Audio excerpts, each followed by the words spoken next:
現在、強風強い風が一時的に吹いたため、運転を途中で見合わせております。3番レーン入ります折り返し小松行きの列車、ただいま一時的ですが、強い風が吹いたため、運転を見合わせております。その場で到着を取れております。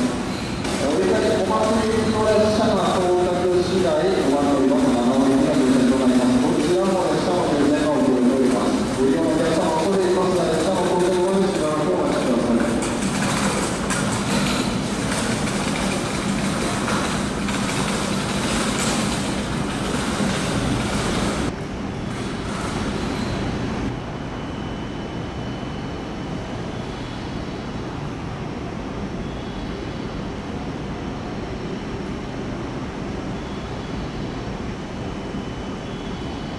2番乗りが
たします。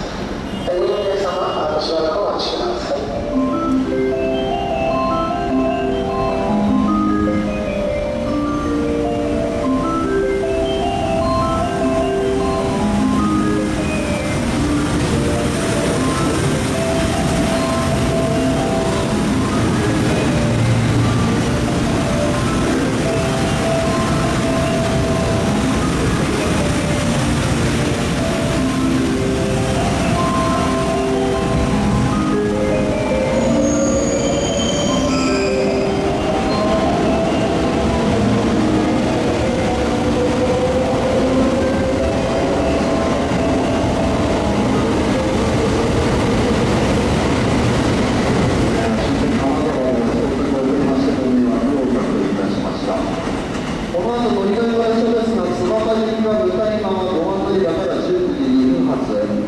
津幡より先、すぐに高岡方面小山駅から分かりまして6番乗り場から19時17分、長尾線は前乗りの方4番乗り場から19時24分の発車となります。本日列車の到着を遅れましてご迷惑をおかけいたしました。